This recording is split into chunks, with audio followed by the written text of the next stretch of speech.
Une fille rentrait chez elle à vélo et a soudainement disparu sans laisser de traces. Les enquêteurs ont commencé les recherches et ont examiné de nombreuses vidéos de caméras de rue. Ils voulaient comprendre ce qui lui était arrivé. Bientôt, ils ont découvert un indice petit, mais extrêmement important. Cette découverte a complètement changé le cours de l'enquête. Lorsque la vérité a finalement éclaté, des milliers de personnes ont été profondément étonnées par les événements. Mickey Chouney est née le 21 mai 1990 à Lafayette, en Louisiane. Elle a grandi dans une famille intacte. Son père travaillait comme scientifique dans l'industrie pétrolière, tandis que sa mère s'occupait de la maison et des enfants. Mickey avait une sœur aînée à qui elle ressemblait tellement qu'on les prenait parfois pour des jumelles. Dans leur enfance, les sœurs se disputèrent souvent, mais en grandissant, elles se sont rapprochées. Plus tard, un petit frère est né que les filles, avec leur mère, ont pris soin de manière affectueuse. Mickey était joyeuse, bien que légèrement timide. Elle aimait les animaux, en particulier les chevaux, et essayait de passer le plus de temps possible avec eux. Une autre passion de Mickey était le vélo. Elle se déplaçait souvent en ville avec. Après l'école, Mickey s'est inscrite à l'Université de Louisiane en anthropologie, qui se trouvait dans sa ville natale, ce qui lui a permis de continuer à vivre chez ses parents. En mai 2012, alors que Mickey avait 21 ans, elle était en dernière année d'études et se préparait à son diplôme. Elle attendait avec impatience son prochain anniversaire. Le 18 mai, Mickey a décidé de rencontrer des amis dans un bar où des musiciens locaux se produisaient. Le lendemain matin, elle prévoyait de partir avec sa famille pour la cérémonie de remise des diplômes de son frère. Elle n'avait donc pas l'intention de rester longtemps. Mickey a passé une belle soirée et a décidé de rentrer chez elle vers 00h30. Auparavant, elle et son ami Bradley avaient tous mangé quelque chose chez Taco Bell près du bar, puis étaient allés chez Bradley, qui se trouvait à quelques minutes à pied. Vers 1h45 du matin, Mickey a pris la route pour rentrer chez elle à vélo. Le matin, alors que la famille se préparait pour la cérémonie de remise des diplômes, ils ont remarqué que Mickey n'était pas rentré. Sa chambre était vide et le vélo était introuvable. Les parents ont supposé qu'elle avait passé la nuit chez des amis et qu'elle viendrait directement à l'école de son frère. Ils lui ont envoyé un message, mais n'ont reçu aucune réponse.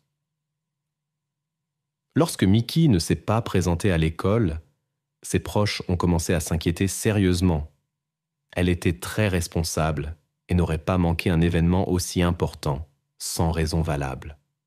Après la cérémonie, de retour à la maison, ils ont constaté que Mickey n'était toujours pas là. Les tentatives de la joindre par téléphone sont restées infructueuses. Les parents ont appelé tous ceux qui avaient vu Mickey cette nuit-là, mais cela n'a apporté aucune clarté.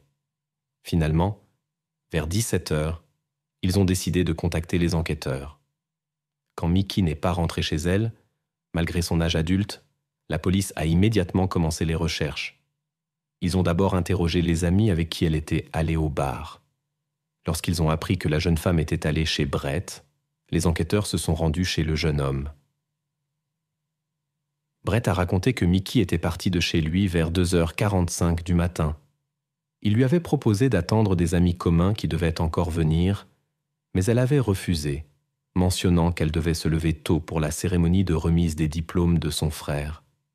La jeune femme est rentrée chez elle à vélo. Les policiers hésitaient à croire le jeune homme sur parole, car il était peut-être le dernier à avoir vu Mickey. Brett a nié toute implication et a exprimé son inquiétude quant à son trajet nocturne. Bien que Mickey n'ait pas bu d'alcool ce soir-là, elle devait parcourir plus de 6 kilomètres dans des rues sombres. Les enquêteurs ont vérifié ces déclarations en examinant les enregistrements des caméras de surveillance le long du trajet présumé. Après de nombreuses heures d'examen, ils ont remarqué Mickey à 2h47 près de la maison de Brett, et 1 minute plus tard, elle a été capturée par une autre caméra. D'autres enregistrements n'ont pas pu être trouvés, Mais cela suffisait à confirmer l'histoire de son ami. En examinant les données téléphoniques de Mickey, la police a découvert qu'elle avait utilisé son téléphone quelques minutes avant de quitter Brett pour parler à une autre connaissance. Pendant ce temps, les proches et amis de Mickey organisaient des opérations de recherche. Ils ont inspecté la zone le long de son trajet présumé, distribué et collé des flyers avec des informations sur sa disparition. Ils ont cherché des traces d'un éventuel incident à vélo. Mais le premier jour n'a donné aucun résultat. Le lendemain matin, la nouvelle de la disparition de Mickey s'est répandue dans toute la ville. Des centaines d'habitants inquiets se sont joints à la recherche. Une récompense a été offerte pour toute information sur le lieu où se trouvait la jeune femme, atteignant rapidement 25 000 $. Dans la recherche de la disparue Mickey, non seulement les forces de l'ordre se sont activement impliquées, mais aussi ses camarades de classe. Les enquêteurs, qui tentaient pas de trouver le moindre indice, ont porté leur attention sur un détail inhabituel dans les enregistrements des caméras de surveillance. Sur la première vidéo, Mickey roulait sur le chemin de la maison et devant elle, un pick-up blanc se déplaçait. Quelques secondes plus tard, sur l'enregistrement suivant, un véhicule similaire apparaissait déjà derrière la jeune femme. Quelques minutes plus tard, ce véhicule revenait dans l'autre sens. Cette étrangeté a suscité l'intérêt des enquêteurs, mais ils ont rencontré un sérieux problème. La qualité des enregistrements laissait à désirer. Il était impossible de distinguer les plaques d'immatriculation. On pouvait seulement déterminer qu'il s'agissait d'un pick-up blanc de marque Chevrolet. Une vérification des bases de données a révélé que plus de 3000 véhicules de ce type étaient enregistrés dans la région, ce qui compliquait considérablement la recherche. Ne sachant pas si ce pick-up était lié à la disparition de Mickey, les enquêteurs ont cherché d'autres preuves. Le temps passait, mais il n'y avait aucun progrès. Le 21 mai, jour de l'anniversaire de Mickey, ses proches ont poursuivi les recherches, déprimés, au lieu de célébrer. La percée est venue le 27 mai. 2 pêcheurs ont appelé la police, ayant trouvé quelque chose de lourd sous un pont à 40 km de la ville. En tirant leur trouvaille, ils ont vu un vélo. Se souvenant des nouvelles sur la jeune femme disparue, les hommes ont immédiatement contacté la police. Les enquêteurs ont rapidement confirmé que le vélo appartenait à Mickey. Ils ont remarqué une roue arrière fortement tordue, ce qui pourrait indiquer une collision avec une voiture. Il est devenu évident que quelqu'un avait intentionnellement caché le vélo dans la rivière loin de la ville, peut-être pour dissimuler les traces de l'incident. Cette découverte a donné un nouvel élan à l'enquête, mais a aussi soulevé des questions inquiétantes sur le sort de Mickey. Malgré tous les efforts de la famille et des enquêteurs, de nombreux aspects de cette histoire restent flous.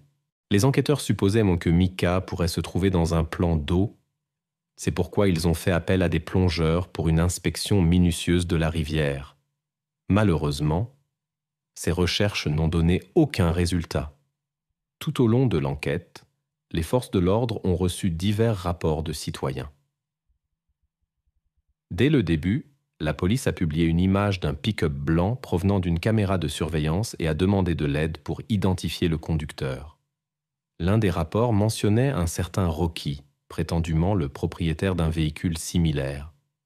L'appelant a affirmé que Rocky avait commis de nombreuses infractions pour conduite en état d'ivresse et attendait un procès pour avoir heurté un piéton. Une vérification a révélé que cette information était fausse. Plus tard, les enquêteurs ont reçu 2 appels importants. Les 2 interlocuteurs ont mentionné le même nom, Brandon Laverne. Le premier appel venait du futur beau-père de Brandon. Il a signalé que le jeune homme avait disparu pendant quelques jours à partir du 19 mai et lorsqu'il est revenu, des signes d'incident étaient visibles sur lui. À la question sur ce qui s'était passé, Brandon a répondu qu'il avait été attaqué dans une station-service à New Orleans. Le témoin a ajouté que Brandon possédait un pick-up Chevrolet blanc. Bien qu'il n'ait pas vu l'homme revenir chez lui, il a remarqué quelque chose d'étrange. Brandon a jeté sa chemise dans une poubelle sur laquelle se trouvaient des traces suspectes. Cette information a poussé les enquêteurs à examiner de plus près la possible implication de Brandon dans la disparition de Micah. Ils ont cependant compris que tous les faits devaient être soigneusement vérifiés avant de tirer des conclusions. Le prochain appel est venu d'un employé d'une concession automobile. Il a indiqué que Brandon était passé le week-end pour acheter un nouveau pick-up. L'homme a expliqué sa visite en disant que son véhicule précédent avait soi-disant été volé. Pendant la conversation avec l'employé, un reportage sur la disparition de Micah a commencé à la télévision et Brandon est devenu visiblement nerveux. Lorsque les forces de l'ordre ont recoupé ces informations, elles se sont immédiatement intéressées à cette personne. Elles ont rapidement découvert que l'homme de 35 ans vivait dans une petite ville à environ 1h30 de Lafayette et travaillait comme mécanicien. Il avait également acheté un nouveau pick-up blanc de la même marque quelques jours seulement après l'incident. Mais le plus important était que Brandon était inscrit dans un registre spécial en raison de ses délits antérieurs. En 2001, il a été condamné pour un crime grave et a écopé de 10 ans de prison. Il était également soupçonné d'être lié à la disparition d'une autre jeune femme en 1999, mais sa culpabilité n'a pas pu être prouvée. 6 mois après cet incident, l'homme s'est marié et a eu une fille. Cependant, Brandon est devenu agressif envers sa femme, qui a demandé le divorce et obtenu une ordonnance du tribunal contre son ex-mari. Après avoir appris tout cela, les enquêteurs ont décidé de vérifier l'histoire de Brandon concernant l'agression. Grâce à la description détaillée de son futur beau-père, ils ont pu identifier la station-service exacte où l'homme aurait été attaqué. Ni les caméras de surveillance ni les employés n'ont confirmé son histoire. Les policiers ont alors décidé de parler à la sœur de Brandon et elle leur a raconté une histoire très étrange. Selon elle, son frère lui avait demandé de l'accompagner au Texas avec une seconde voiture, car son véhicule aurait été impliqué dans un incident et il devait s'en débarrasser d'urgence. Lorsqu'ils sont arrivés dans un endroit isolé, Brandon a aspergé son pick-up de carburant et y a mis le feu, puis il est monté dans la voiture de sa sœur et ils sont partis. La femme a essayé de comprendre ce qui se passait, mais son frère est resté silencieux. Au lieu de cela, il lui a demandé de ne parler à personne de l'incident et a exigé qu'elle dise à la police, si nécessaire, qu'il avait dormi à la maison la nuit du 19 mai et qu'elle pouvait le confirmer. La sœur a accepté, en échange de l'annulation d'une dette de $300. Malgré cela, les enquêteurs ont rapidement obtenu des aveux de la femme en mentionnant d'éventuelles accusations de complicité. Elle a indiqué l'endroit où ils avaient abandonné le pick-up. La police a effectivement trouvé les restes du véhicule, mais malheureusement, le feu avait détruit la plupart des preuves possibles. Néanmoins, les experts ont pu reconstituer la plaque d'immatriculation et ont confirmé que la voiture appartenait à Brandon. Cela a permis à la police d'utiliser les enregistrements des caméras de circulation. Ils ont découvert que Brandon était à Lafayette ce soir-là et avait été filmé par une caméra vers 17h. L'enregistrement fournissait un détail important. Dans le coffre ouvert du pick-up, on pouvait voir une roue de secours, une glacière et une sorte de caisse. Ces objets correspondaient au contenu du coffre de la voiture que Micah avait suivi. En se basant sur les informations d'un témoin concernant l'état de Brandon, les enquêteurs ont contacté les hôpitaux locaux. Dans l'un d'eux, ils ont confirmé que l'homme avait demandé de l'aide peu de temps après la disparition de Micah. Selon les médecins, il avait des blessures importantes. Les faits recueillis contredisaient évidemment l'histoire de l'agression et du voyage dans une autre ville que Brandon avait raconté à un parent. La police a confirmé sa présence à Lafayette la nuit de la disparition de Micah. Les enquêteurs savaient cependant que cela ne suffisait pas pour une accusation. Le pick-up, qui aurait pu contenir des preuves importantes, avait été détruit et l'emplacement de Micah restait inconnu. Craignant d'effrayer le suspect par une arrestation ou un interrogatoire prématuré, les enquêteurs ont cherché un autre prétexte pour l'arrêter. Ils comprenaient que Brandon pourrait disparaître s'il apprenait les soupçons à son égard. Il s'est avéré que cet homme avait déjà enfreint la loi en 2000 en ne s'enregistrant pas à son domicile comme l'exigeaient les règlements particuliers. Les enquêteurs ont procédé avec une grande prudence. Ils ont d'abord discrètement placé un traceur sur sa voiture et ont ensuite demandé à un agent de police de l'arrêter pour vérifier ses documents et l'arrêter pour l'infraction. Lorsque Brandon était sous surveillance officielle, les enquêteurs dans l'affaire Mickey ont enfin pu l'interroger. Malgré tous leurs efforts, l'homme a fermement nié toute implication dans la disparition de la jeune fille. Lorsqu'il est devenu clair qu'il ne confesserait pas, les enquêteurs ont néanmoins décidé de porter l'affaire devant le tribunal, bien que les chances de condamnation soient faibles en raison du manque de preuves directes. Ainsi, les policiers ont cherché de toutes leurs forces de nouvelles pistes et des traces de Mickey. Enfin, ils ont décidé de tenter encore quelque chose. En août, le procureur a proposé un accord à Brandon. Il recevrait une peine de prison à vie au lieu de la peine maximale s'il confessait ce qui était arrivé à Mickey. L'homme en a discuté avec son avocat et a accepté. Le 7 août, il a commencé à parler et a d'abord indiqué l'endroit où se trouvait Mickey. Les policiers se sont rendus dans un petit cimetière à environ 7 km de la fête et ont effectivement trouvé dans la forêt adjacente ce qu'ils cherchaient. Les experts ont déterminé que la jeune fille avait été blessée par un objet tranchant et que l'acte final impliquait l'utilisation d'une arme à feu. Cependant, ils n'ont pas pu trouver de traces étrangères. Mais le fait que Brandon ait indiqué l'endroit exact parlait presque sans aucun doute de sa participation. Ensuite, l'homme a raconté ce qui s'était passé cette nuit du 19 mai.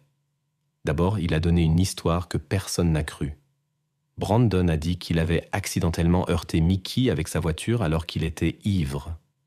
Apparemment, la jeune fille n'était pas gravement blessée et avait demandé de ne pas appeler la police car elle avait des substances interdites sur elle. Ensuite, il lui aurait proposé de la conduire. Ils se seraient disputés à cause de la réparation du vélo et la situation aurait dégénéré. Les enquêteurs l'ont exhorté à dire la vérité, sinon il n'y aurait pas d'accord. Lorsque Brandon a compris qu'il ne s'en sortirait pas, il a commencé à parler. Selon ses mots, il avait remarqué Mickey, fait demi-tour et l'avait intentionnellement percuté avec son pick-up. Il n'a pas expliqué pourquoi il l'avait fait, mais les enquêteurs soupçonnaient de mauvaises intentions. La jeune fille est tombée et Brandon l'a traînée avec son vélo dans la voiture. Mickey a cependant rapidement repris conscience et a tenté d'appeler les urgences. Le coupable l'a menacée, mais la jeune fille avait un spray au poivre avec elle. Elle l'a utilisé, mais l'homme lui a frappé le spray hors de la main. À ce moment-là, Mickey a réussi à saisir son couteau et à lui porter plusieurs coups. Brandon a réussi à désarmer Mickey. Cependant, la situation a rapidement dégénéré et par conséquent, Mickey a été grièvement blessé. Brandon, pensant que tout était fini, a quitté la ville pour effacer les traces de l'incident. Mais le destin avait d'autres plans. Après environ 40 minutes de route, alors que Brandon s'arrêtait dans un endroit désert, l'incroyable s'est produit. Mickey s'est soudainement réveillé et a tenté, avec une incroyable force de volonté, de se défendre. Au cours du combat, Brandon a subi plusieurs blessures, mais il a pu maîtriser Mickey. Cet incident a eu un fort impact sur Brandon. Il voulait éliminer les traces de l'événement, mais il a rapidement réalisé qu'il avait du mal à se tenir debout. Il a donc décidé de rentrer chez lui et a laissé Mickey dans la voiture. À la maison, il a essayé de se donner les premiers soins. Plus tard, Brandon est retourné à l'endroit où Mickey serait plus tard trouvé. En raison de ses blessures, il n'a cependant pas pu terminer son projet. Sentant qu'il pourrait perdre connaissance, il a laissé Mickey dans les buissons et est rentré chez lui. Conscient de son état grave, Brandon a appelé un ami et lui a demandé de le conduire à un hôpital de la Nouvelle-Orléans pour ne pas attirer l'attention des autorités locales. Là, Il a raconté au médecin une histoire inventée sur les causes de ses blessures et ils lui ont prodigué les soins nécessaires. Après être rentré chez lui, Brandon s'est débarrassé de certains objets. Ensuite, il s'est rendu dans une zone boisée près du cimetière où il avait laissé Mickey. Comme convenu, l'homme a également parlé d'un incident avec une autre jeune femme en 1999, dans lequel il avait déjà été suspecté. Brandon a raconté comment il avait rencontré Lisa et lui avait proposé une excursion à la campagne. Après avoir passé quelques jours ensemble, la jeune femme voulait rentrer, mais Brandon était contre. Lorsqu'elle a tenté de prendre les clés, une dispute a éclaté, mettant Lisa dans une situation difficile. Plus tard, Brandon l'a emmenée dans un endroit isolé. Son récit correspondait aux preuves disponibles et au lieu où Lisa avait été trouvée. Après sa confession, Brandon a été envoyé pour une évaluation psychologique. En discutant avec le spécialiste, il est apparu que son père adoptif utilisait souvent la violence durant son enfance et que la nounou avait des comportements inappropriés. Depuis son adolescence, Brandon avait été diagnostiqué avec une dépression et une tendance à l'agression. Il a commencé à abuser de l'alcool et de substances interdites, ce qui a aggravé son état. Néanmoins, l'expert a conclu que l'homme était conscient de ses actes et pouvait être tenu pour responsable. Le 17 août, Brandon a reçu 2 peines de réclusion à perpétuité pour les incidents avec Mickey et Lisa, sans possibilité de libération anticipée. Depuis, il a fait plusieurs appels pour tenter de modifier le verdict. En 2019, il a tenté en vain de s'évader de son lieu de détention. Jusqu'à aujourd'hui, l'homme tente de convaincre le public qu'il n'est pas aussi mauvais que les médias le dépeignent et qu'il mérite une seconde chance. Lorsque l'histoire de Brandon a été rendue publique, elle a attiré encore plus d'attention. La façon dont Mickey s'était battue a impressionné de nombreuses personnes à travers le monde. Elle avait presque réussi à arrêter une personne physiquement supérieure, mais malheureusement, l'issue a été tragique. Une femme avec 2 enfants a soudainement disparu de chez elle, soulevant de nombreuses questions. La police a commencé l'enquête et a trouvé des preuves étranges et contradictoires. Finalement, la vérité a été établie, mais personne ne s'attendait à une telle fin. Lorsque tous les détails ont été révélés, l'affaire est rapidement devenue l'un des sujets les plus discutés du pays, choquant beaucoup de gens. Tara Lynn Grant est née le 22 juin 1972 dans une banlieue de Détroit. Elle a passé la majeure partie de son enfance dans une ferme avec ses parents et sa sœur, où elle aimait monter à cheval et aider à s'occuper des animaux. Pendant ses années scolaires, Tara était active dans les sports, jouait au curling et au basketball et participait au groupe de musique de l'école. Après avoir terminé ses études secondaires, elle est allée à l'Université du Michigan, où elle a rencontré Steven, avec qui elle a commencé une relation. Après avoir terminé ses études, ils se sont mariés. Tara, diplômée en gestion d'entreprise, a commencé à travailler dans une grande entreprise internationale, tandis que Steven, qui rêvait d'une carrière politique, est devenu assistant d'un sénateur d'État. Mais après la démission du sénateur, il a perdu son emploi et a rejoint le petit atelier de son père pour y travailler. 4 ans après le mariage, la fille du couple est née, et quelques années plus tard, un fils. Après la naissance de leur 2e enfant, la famille a déménagé dans un quartier chic. À ce moment-là, Tara avait fait un saut significatif dans sa carrière, mais cela avait un prix. Elle devait souvent faire des voyages d'affaires pour superviser les processus de travail et n'était à la maison que les week-ends. La majeure partie des soins aux enfants reposait sur Steven, car elle voyageait constamment dans différents États et à l'étranger. Pendant qu'il travaillait dans l'entreprise de son père, l'homme avait un horaire flexible qui lui permettait de passer plus de temps avec ses enfants. Cependant, il était difficile de concilier le travail et la garde des enfants. C'est pourquoi les époux décidèrent d'engager une nounou à plein temps. Aux États-Unis, il existe un programme qui permet aux familles d'inviter des nounous d'autres pays à vivre dans leur foyer et à s'occuper des enfants 24 heures sur 24. Grâce à son travail, Tara pouvait se permettre ce luxe, et bientôt ils trouvèrent une candidate appropriée. Ils invitèrent une jeune fille d'Allemagne qui établit rapidement une bonne relation avec les enfants et prit en charge la plupart des tâches de garde. Libéré de certaines responsabilités, Steven commença à entraîner une équipe de football pour enfants.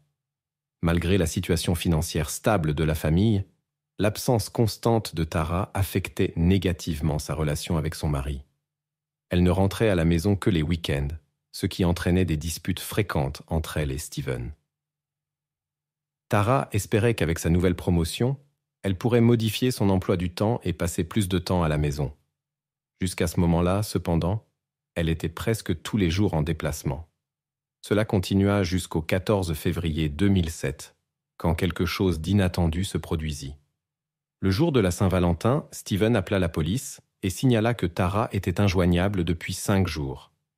Il raconta qu'elle était revenue d'un voyage d'affaires le soir du 9 février et avait dit qu'elle devait repartir un jour plus tôt que prévu, c'est-à-dire dans 24 heures. Cela provoqua une nouvelle dispute, et Tara commença à faire sa valise. Après quelques minutes, Steven entendit qu'elle disait au téléphone « J'attendrai au bout de la rue ». Puis, elle quitta la maison, monta dans la voiture et partit. Depuis lors, Tara ne répondit plus à ses appels et ne donna plus de nouvelles. La police s'est immédiatement demandé pourquoi Steven a-t-il attendu 5 jours complets avant de signaler sa disparition. Steven a expliqué qu'au début, il ne s'était pas inquiété parce qu'il pensait que Tara était partie plus tôt pour un voyage d'affaires et ne se manifestait pas à cause d'une dispute. Cependant, dans les jours suivants, son absence a commencé à l'inquiéter, car Tara essayait toujours de parler aux enfants, âgés de 3 et 7 ans, à chaque occasion. Cette fois, cependant, elle ne s'est pas manifestée. Lorsque le patron de Tara a appelé lundi pour dire qu'elle n'était pas venue à la réunion, Steven s'est encore plus inquiété. Il a contacté ses proches et leur a raconté ce qui s'était passé. La famille a supposé que Tara avait simplement pris une pause des disputes constantes et qu'elle reviendrait bientôt. Tara avait plusieurs fois dit à ses parents que sa relation avec Steven était compliquée par son travail et qu'ils se disputaient souvent.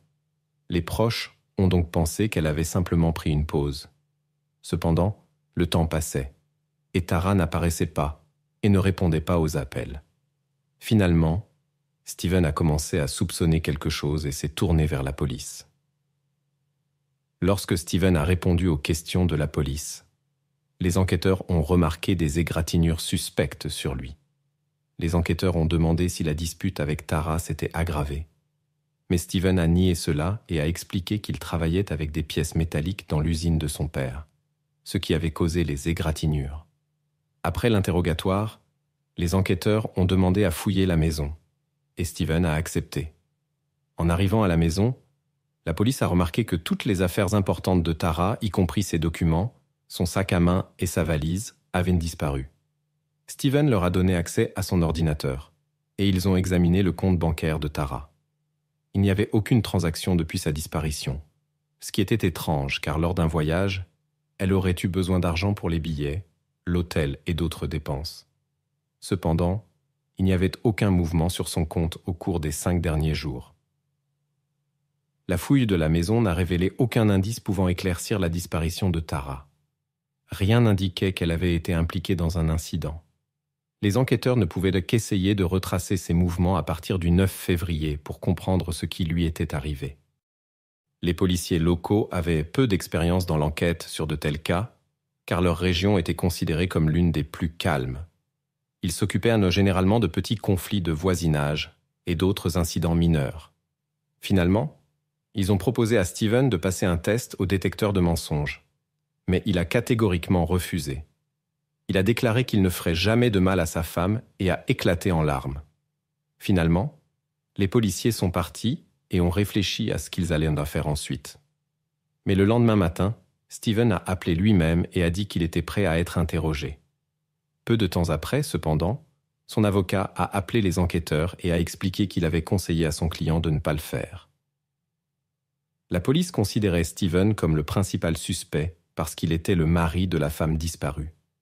C'était une pratique courante dans de tels cas, d'autant plus qu'il n'avait aucune autre piste. Parents, amis et collègues ont confirmé qu'ils n'avaient eu plus de contact avec elle depuis le 9 février et ne savaient pas où elle pouvait être. Ses cartes bancaires n'ont pas été utilisées, bien qu'elle aurait dû faire des dépenses. Les enquêteurs ont réfléchi à la manière d'interroger Steven et ont trouvé quelque chose d'intéressant. Il s'est avéré que son permis de conduire avait été retiré, mais qu'il continuait à conduire.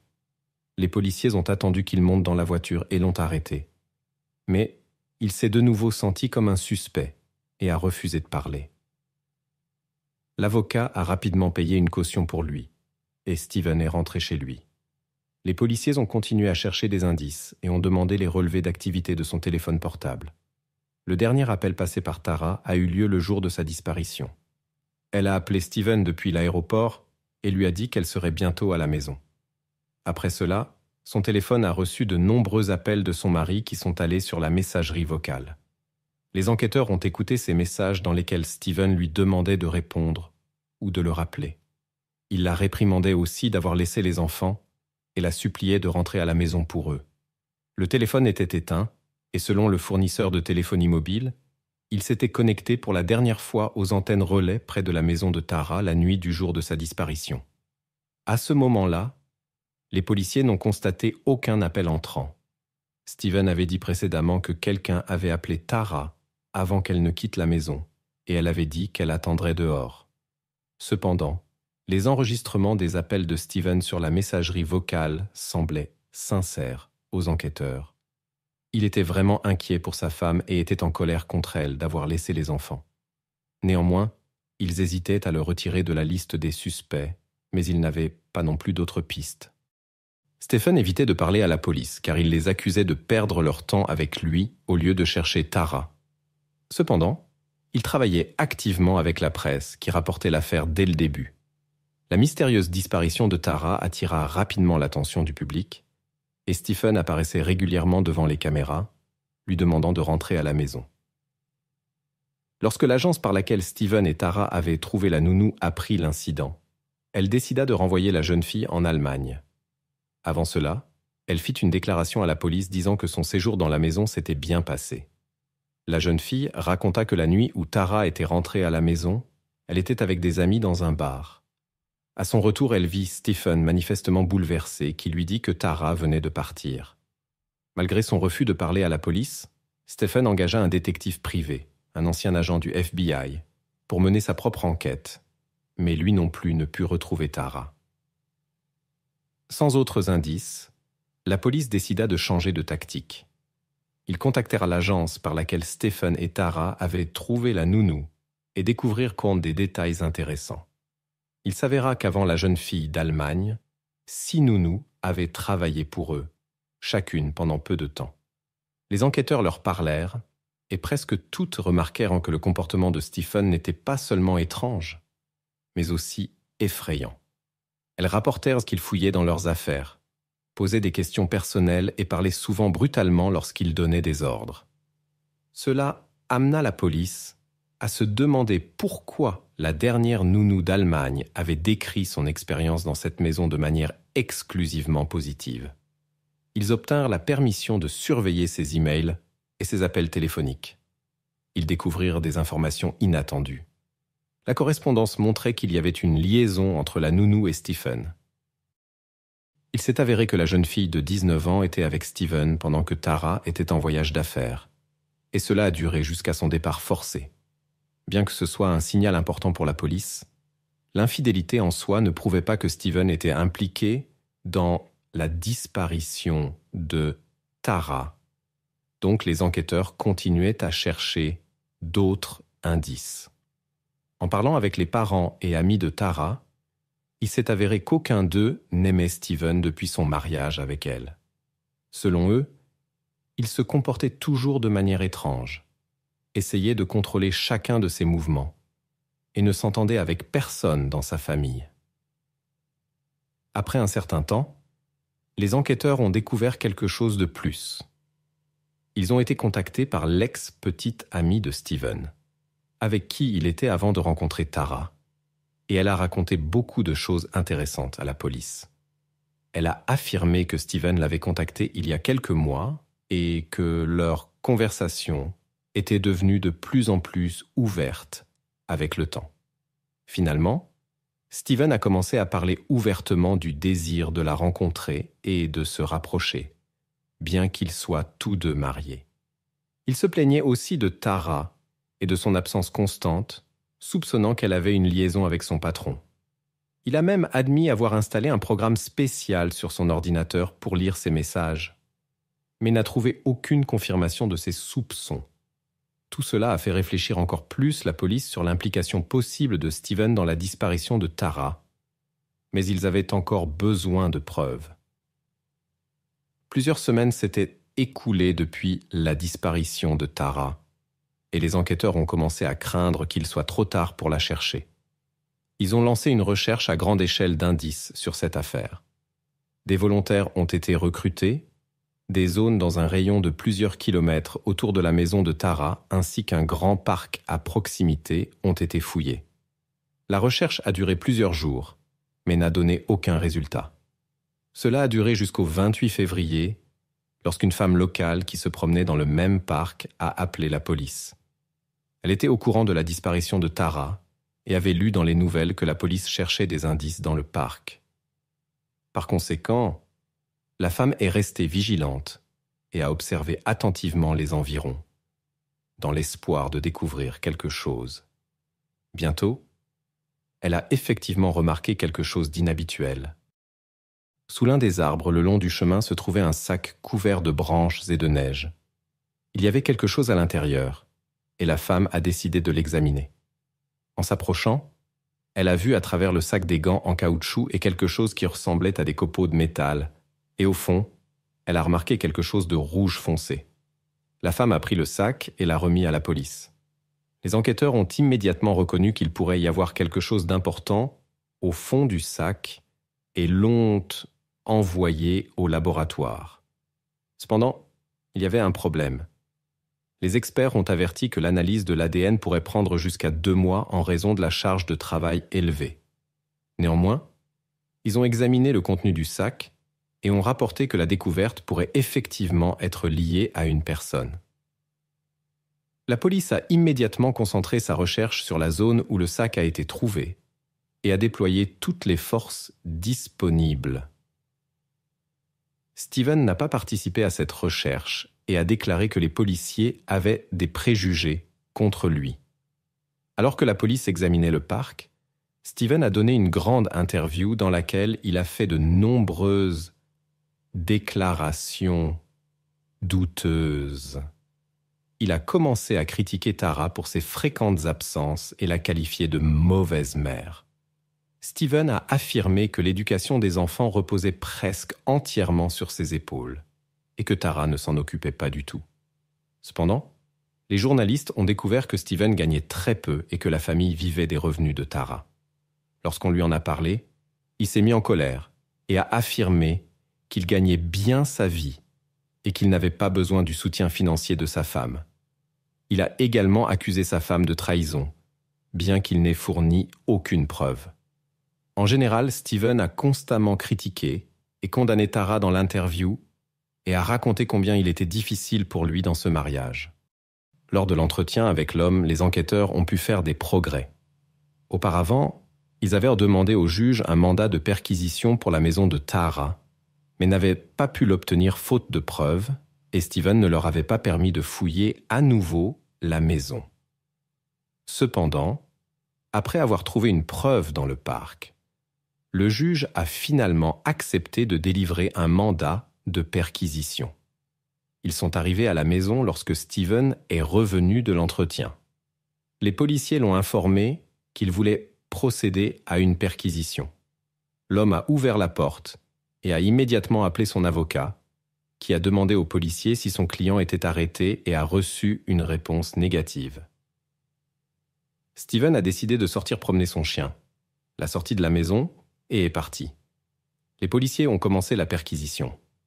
Ils ont fouillé la maison de fond en comble, pièce par pièce, et sont finalement arrivés au garage.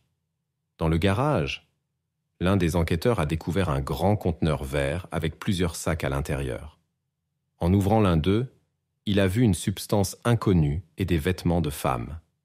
En ouvrant davantage le sac, le policier s'est rendu compte qu'il avait trouvé des preuves. Il y avait 5 sacs dans le conteneur, et les enquêteurs ont compris qu'ils avaient trouvé ce qu'ils cherchaient. Ils soupçonnaient qu'il s'agissait de Tara et que Steven était le coupable. Cependant, Steven n'est pas revenu, et les policiers ont émis un avis de recherche, craignant qu'il ne s'enfuit ou ne fasse du mal à quelqu'un, sachant qu'il risquait une peine de prison.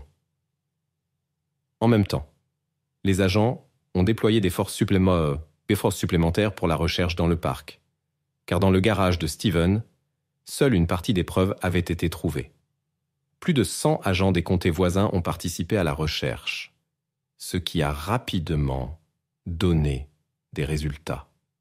À seulement quelques centaines de mètres du premier site de découverte, ils ont découvert une autre partie des preuves. En raison des températures négatives, les preuves étaient bien conservées, et les enquêteurs ont immédiatement reconnu qu'il s'agissait de preuves dans l'affaire Tara. Pendant tout ce temps, les enquêteurs ont essayé de trouver Steven, mais leurs efforts ont été infructueux. Ils ont contacté son ami qui a dit que Steven l'avait appelé pour lui parler de la perquisition chez lui et lui avait demandé de venir le chercher. L'ami est venu et a emmené Steven chez lui. En chemin, il a remarqué que Steven se comportait étrangement. Il avait l'air effrayé, ses mains tremblaient et il semblait au bord de la crise de nerfs. À leur arrivée, Steven a dit qu'il voulait voir ses enfants et a demandé à emprunter sa voiture. À ce moment-là, les enfants de Steven étaient dans un autre état sous la garde de sa sœur, et l'ami lui a prêté son pick-up. Steven est parti. La police a demandé les données de son téléphone et de ses cartes bancaires, ce qui leur a permis de suivre rapidement son itinéraire. Ils ont vu que Steven avait retiré de l'argent plusieurs fois en route et appelé sa sœur. Cela a confirmé qu'il se dirigeait vers ses enfants, et les enquêteurs ont décidé de suivre sa piste. De manière inattendue, les policiers ont reçu un appel d'Allemagne d'une nounou avec qui Steven avait une liaison. La femme a raconté que Steven lui avait avoué le crime. Selon lui, ce soir-là, une dispute a éclaté entre eux. Il a commencé à lui crier dessus, et la situation a dégénéré, conduisant à la tragédie. Les policiers ne doutaient en plus de sa participation, mais il était encore nécessaire de le trouver. Pendant plusieurs heures, ils ont fouillé la zone le long de la route vers l'État voisin et ont bientôt découvert la voiture de l'ami de Steven. La voiture avait été abandonnée à l'entrée d'un parc national, mais Steven n'était pas dedans. Les policiers sont entrés dans le parc et l'ont finalement trouvé après quelques heures en utilisant une caméra thermique. Steven était allongé légèrement vêtu sous un arbre, et les officiers ont réalisé qu'il pouvait avoir froid. Il était dans un état confus, parlant aux arbres et prononçant des phrases incompréhensibles. Steven a été transporté d'urgence à l'hôpital par hélicoptère. Bien que sa température corporelle soit descendue à 31 degrés, les médecins ont réussi à le sauver, bien que la guérison complète ait pris du temps. Alors qu'il était à l'hôpital, il a été accusé et les enquêteurs ont transmis l'affaire au tribunal. Le même jour, son avocat s'est volontairement retiré de la défense de Steven. Interrogé sur les raisons de cette décision, l'avocat a répondu de manière évasive « Je dois pouvoir me regarder dans le miroir chaque matin. » Un nouvel avocat a été assigné à Steven. Pendant ce temps, des experts médicaux ont examiné les récentes découvertes. L'un des spécialistes les plus expérimentés du pays a été nommé pathologiste en chef. Après avoir analysé les preuves, il a conclu que la version de Steven n'était pas vraie. L'homme a affirmé que l'incident était causé par une chute malheureuse, mais la véritable cause était un manque d'air intentionnel. Une fois que Steven s'était complètement rétabli, les enquêteurs sont allés à l'hôpital et il a raconté ce qui s'était vraiment passé cette nuit-là. Selon ses déclarations, Tara est rentrée à la maison et a dit qu'elle devait repartir un jour plus tôt. Il y a eu une dispute où il lui a crié dessus. Lorsqu'elle a essayé de quitter la pièce, il a voulu l'arrêter et a rencontré de la résistance. Ensuite, submergé par la colère, il a commis le crime. Après cela, il a commencé à élaborer un plan pour effacer les traces. Pendant plusieurs jours, il a réfléchi à la manière de se débarrasser des preuves tout en se créant un alibi. Il a appelé Tara et laissé des messages sur le répondeur, lui demandant de rentrer à la maison. Un jour, il a pris les luges en plastique de ses enfants et est allé au parc où une femme avec un chien a trouvé plus tard les paquets en question. Là, il a mis le conteneur sur les luges pour le transporter loin des endroits fréquentés et a commencé à le tirer vers le haut de la colline. Quelques jours après le début des recherches pour Tara, les enquêteurs ont annoncé qu'une opération avait commencé dans le parc. Cela a beaucoup effrayé Steven. Un des sacs, le plus grand, était mal caché et il craignait qu'il ne soit rapidement trouvé. C'est pourquoi Steven est allé au parc à pied, a trouvé le sac, l'a jeté sur son épaule et l'a amené à l'atelier de son père, où il l'a laissé sur le toit. Un jour avant l'interview, il a pris un conteneur chez lui, est allé à l'atelier, a récupéré le sac et l'a emmené dans son garage. Le lendemain, la police a obtenu un mandat de perquisition pour la maison et a trouvé le sac dans le conteneur. Steven a avoué que, lorsqu'il a réalisé que sa culpabilité était évidente, il n'avait pas l'intention de se rendre sans combattre. Cependant, il n'a pas pu mettre en œuvre son plan et a été retrouvé dans le parc. Pendant l'interrogatoire, Steven n'a montré aucun remords. Au contraire, il souriait souvent et plaisantait, même lorsqu'il décrivait comment il avait éliminé les preuves. Pendant que Steven attendait son procès en prison, les enfants vivaient avec sa sœur, ce qui ne plaisait pas à la famille de Tara. La sœur de Steven restait en contact avec les enfants et le plaignait, plaisantant souvent sur ce qui s'était passé. Finalement, les proches de Tara ont obtenu que les enfants restent avec leur sœur, bien que la famille de Steven ait toujours le droit de les voir. Depuis novembre 2007, le procès a commencé et Steven a plaidé coupable. Malgré cela, son nouvel avocat a tenté d'obtenir une réduction de peine en affirmant que Steven avait commis le crime après des années de problèmes conjugaux causés par les fréquentes absences de sa femme. Au cours du procès, il est apparu que Steven avait menti en disant que Tara voulait partir un jour plus tôt. Son patron a témoigné que Tara n'avait pas de réunion supplémentaire et qu'elle devait revenir au travail à l'heure habituelle. Cela a également été confirmé par la sœur de Tara, qui avait récemment parlé avec elle au téléphone. Tara a dit qu'elle prévoyait de passer le week-end à la maison comme d'habitude. Aucune preuve n'a été trouvée indiquant que Tara avait trompé son mari. Son patron a assuré que leur relation était purement professionnelle, ce qui a été confirmé par la correspondance. Même Steven a admis qu'il ne croyait pas à l'infidélité. L'accusation n'a pas pu prouver que Steven avait planifié le crime à l'avance. Il semble qu'il ait commis l'acte dans un accès de colère. C'est pourquoi il a été accusé d'un crime de second degré et non de premier degré.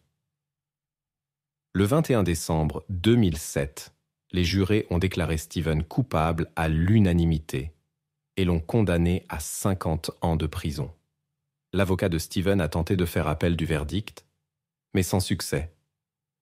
Depuis, Steven purge sa peine en prison, mais son histoire ne s'arrête pas là. Ce qui est arrivé à Tara a attiré l'attention de nombreuses personnes à travers le pays. Et Steven semblait en profiter. En prison, il a commencé à écrire un livre et à planifier sa publication avec l'aide de sa sœur. Ils ont même discuté d'une possible adaptation cinématographique. Et Steven a réfléchi à quel acteur célèbre pourrait l'incarner. En 2008, une autre information a été révélée. Les enfants de Steven ont raconté à leur tante qu'ils avaient été témoins de l'incident lorsqu'ils étaient sortis de leur chambre à cause des cris. Lorsque cette information a été divulguée aux médias, les proches de Steven ont accusé les enfants de mentir et ont continué à le défendre. La même année, on a appris que le père de Steven, qui contrairement à d'autres membres de la famille, ne le soutenait pas. n'a pas pu supporter ce que son fils avait fait. Aujourd'hui, Steven est toujours en prison et n'a la possibilité d'une libération conditionnelle qu'en l'an 2058. Les proches et amis de Tara organisent chaque année un marathon sur le parcours du parc, où elle avait l'habitude de courir, et ses enfants y participent régulièrement. Malgré l'acte de leur père, ils ont trouvé la force de continuer à vivre et à préserver la mémoire de leur mère. Un jeune couple part en voyage avec leur camping-car. Cependant, ils ne reviennent pas à la maison, ce qui inquiète beaucoup leurs proches. Les enquêteurs qui rejoignent la recherche découvrent une série de révélations inquiétantes. Pourtant, la solution de l'affaire reste insaisissable. L'affaire prend un tournant inattendu lorsque les proches des disparus reçoivent des messages étranges suggérant le sort du couple disparu. Cependant, ces lettres énigmatiques n'aident pas à avancer dans les investigations. Le mystère reste non résolu pendant de nombreuses années, laissant tous les concernés dans une incertitude torturante. Ce n'est qu'après plusieurs décennies que la vérité éclate enfin, permettant de démêler cet enchevêtrement complexe d'événements et de fournir des réponses aux questions tourmentant depuis longtemps. Dans la ville canadienne de Victoria, Tanja Van Eileen Kuylenborg voit le jour le 7 mars 1969. Tanja grandit sous la protection de parents aimants et d'un frère aîné avec qui elle développe une relation particulièrement étroite. Dès son plus jeune âge, Tanja montre un amour sincère pour les animaux, ce qui influence plus tard ses rêves d'une future carrière de vétérinaire. En plus de sa passion pour les animaux, Tanja rêve d'aventures lointaines et de la découverte de nouveaux horizons. Cette envie de voyager se renforce après un voyage à Paris avec une amie d'école. C'est précisément à ce moment-là que Tanja décide fermement de consacrer du temps après l'obtention de son diplôme pour explorer différents coins du monde. Le destin réserve une surprise inattendue à Tanja juste avant qu'elle n'obtienne son diplôme. À 18 ans, elle rencontre Jay Cook, un jeune homme qui fréquente la même école mais qui est de 2 ans son aîné. Leur rencontre se transforme en une relation romantique après que Jay ait obtenu son diplôme. Malgré son fort désir de devenir vétérinaire, Tanja décide de reporter le début de ses études. Elle sent qu'elle doit d'abord réaliser son rêve de voyager, voir le monde de ses propres yeux et acquérir de l'expérience de vie avant de se lancer dans les études. Elle est au seuil de la vie adulte, prête à découvrir de nouveaux pays et cultures, sans se douter des tournants que le destin lui réserve. Après avoir reçu son diplôme, Tanja trouve un emploi dans un café local pour économiser de l'argent pour l'avenir. Pendant son temps libre, elle promène souvent des chiens et apprécie la compagnie de ses amis à 4 pattes. Son ami Jay décide également de ne pas poursuivre ses études et aide plutôt son père dans leur petite entreprise familiale d'installation de chauffage. Un jour d'automne en 1987, le père de Jay reçoit une commande urgente mais rencontre un problème inattendu. Les fournisseurs locaux n'ont pas la pièce nécessaire en stock. Le lieu le plus proche où elle est disponible est Seattle, dans l'État de Washington. Convaincu qu'un voyage personnel serait plus rapide et moins coûteux qu'une livraison, l'homme fait face à un dilemme. Son emploi du temps est trop serré pour un tel voyage. Dans cette situation, il demande à son fils de se rendre à Seattle à sa place. Jay accepte, poussé non seulement par le désir d'aider son père, mais aussi par l'idée spontanée d'inviter Tanja à l'accompagner. Leur relation durait environ 6 mois, mais restait assez superficielle. Jay espérait que cette aventure commune les rapprocherait. Comme il l'avait prévu, Tanja accepte avec enthousiasme l'invitation. Le plan était simple. Partir de Victoria le matin, atteindre Seattle le soir, y passer la nuit et revenir le lendemain. Le père de Jay lui fournit sa camionnette et de l'argent pour un hôtel, mais les jeunes décident d'être ingénieux et d'économiser en passant la nuit directement dans le véhicule. Le père du jeune homme se montre généreux et lui remet un chèque de 700 $ pour l'achat des pièces nécessaires, ainsi qu'un montant supplémentaire pour les dépenses diverses. Bien que Seattle ne soit pas géographiquement très éloigné de Victoria, les voyageurs doivent utiliser 2 traversées en ferry, d'abord pour traverser la frontière avec les États-Unis d'Amérique, puis pour franchir la baie près de Seattle. Tôt le matin du 18 novembre, Tanja et Jay prennent la route avec leur camionnette pour rejoindre le premier ferry. Leur objectif est d'atteindre le port d'Alice. Les parents attendent leur retour le lendemain après-midi, mais le couple ne se présente pas à l'heure convenue. Les proches commencent presque immédiatement à s'inquiéter, car ils connaissent l'horaire des ferries et comprennent que Tanja et Jay devraient déjà être de retour dans des circonstances normales. Malgré leur inquiétude, les parents envisagent que les jeunes ont pu être retardés en admirant la beauté de la nature ou en explorant de nouveaux endroits. Mais le temps passe et il n'y a aucune nouvelle d'eux. Les parents de Tanja contactent la famille de Jay et leur inquiétude s'intensifie considérablement jusqu'au soir. Ils espèrent encore que le couple a simplement décidé de prolonger son voyage et continue d'attendre. Lorsque Jay et Tanja ne rentrent toujours pas le lendemain, leurs parents se tournent vers la police. Les autorités locales ne trouvent cependant pas de raison suffisante pour lancer immédiatement une recherche. Compte tenu de l'âge de Tanja, 18 ans, et de Jay, 20 ans, ainsi que de l'absence de signes évidents de danger, la police hésite à prendre des mesures actives. Les autorités supposent que les jeunes ont simplement décidé de prolonger leur voyage et conseillent aux parents d'attendre quelques jours. Cette réponse ne satisfait évidemment pas les proches de Tanja et Jay, mais les autorités locales ne se précipitent pas pour lancer une opération de recherche. Les parents des disparus sont convaincus que leurs enfants ne peuvent pas changer leur plan aussi facilement. Premièrement, Jay doit livrer une pièce importante à son père pour son travail, et le jeune homme n'a jamais fait preuve de légèreté dans de telles affaires sérieuses auparavant. Deuxièmement, même s'ils avaient décidé de rester plus longtemps, ils auraient certainement appelé depuis une des nombreuses cabines téléphoniques le long de leur route. Sans soutien des forces de l'ordre, le père de Tanja décide d'agir de son propre chef. Tout d'abord, les parents contactent le fournisseur de la pièce et apprennent que les jeunes ne se sont pas présentés à l'heure convenue. Ensuite, le père de Tanja se met en route et suit l'itinéraire jusqu'à Seattle, mais ce voyage n'apporte aucun résultat, aucune trace de Tanja et Jay, ni de leur camionnette. Cependant, l'homme n'a pas l'intention d'abandonner.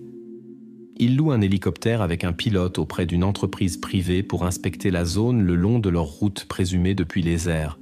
Malheureusement, cette tentative échoue également.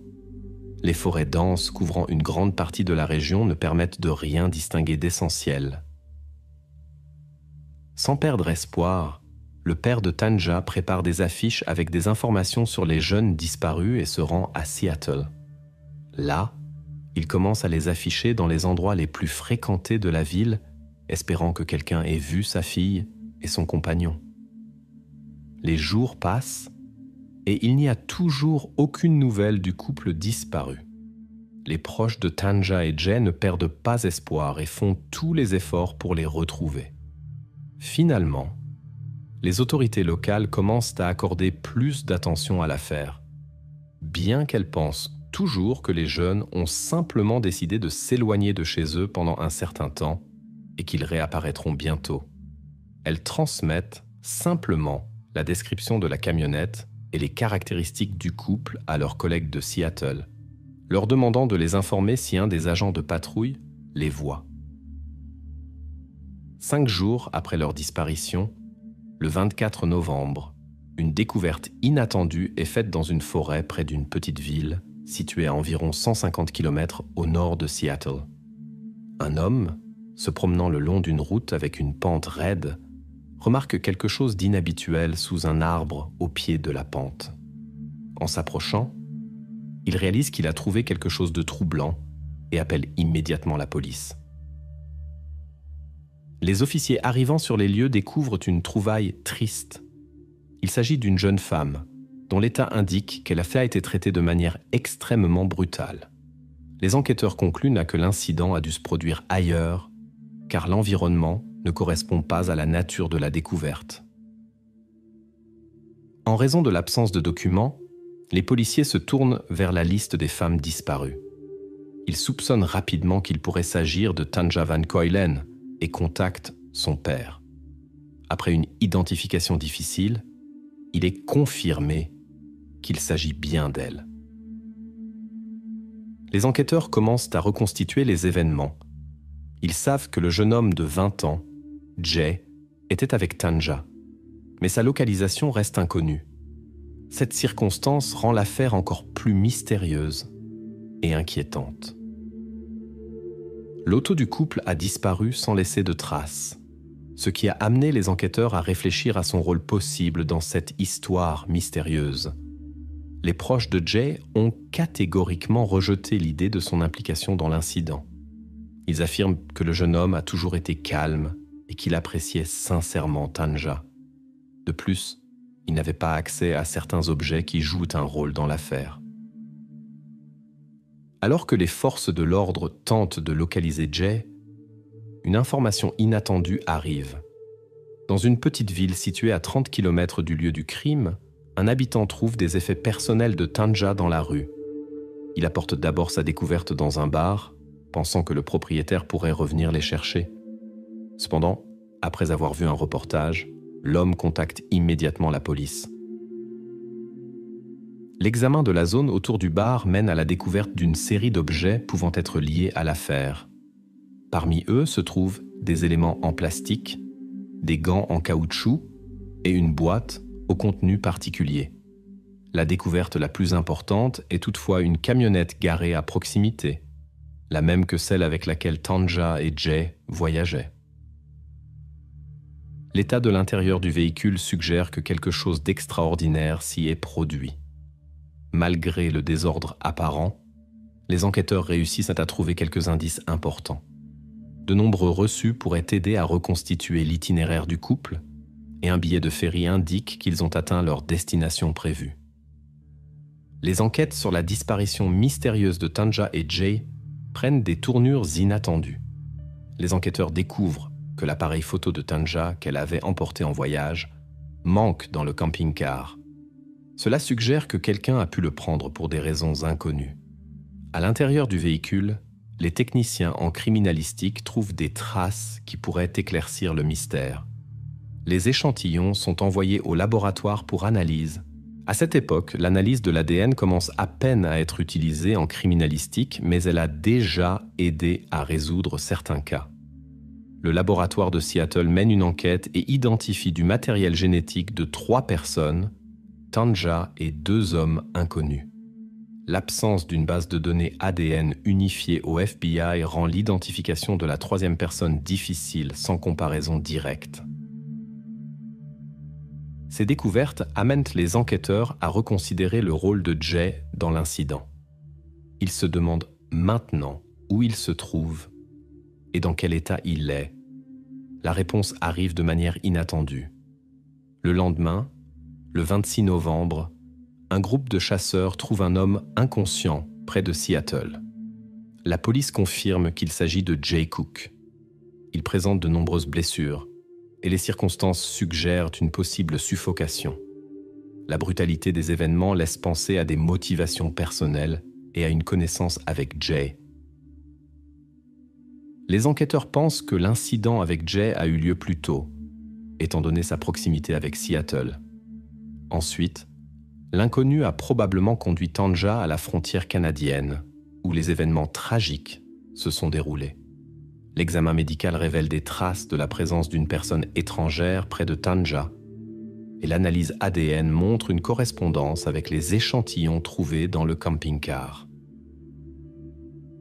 Parallèlement, les enquêteurs reconstituent l'itinéraire du couple en se basant sur les reçus trouvés Après leur arrivée de Victoria à Port Angeles, Tanja et Jay visitent un magasin.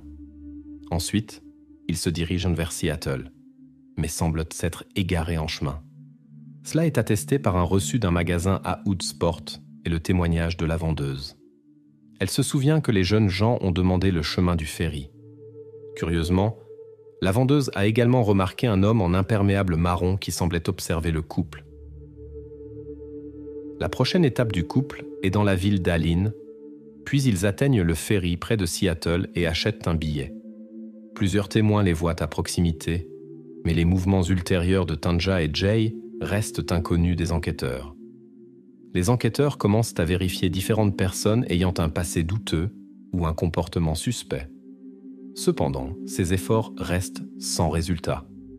Malgré le matériel génétique du coupable, les forces de l'ordre se trouvent face à une énigme. Ils pensent qu'un criminel expérimenté est derrière cela, et non un débutant. Selon eux, il aurait pu observer le couple pendant un certain temps avant de mettre son plan à exécution à Seattle. Il aurait pu gagner la confiance de Tanja et Jay en leur demandant de l'aide, pour ensuite les contraindre à se soumettre à un moment opportun.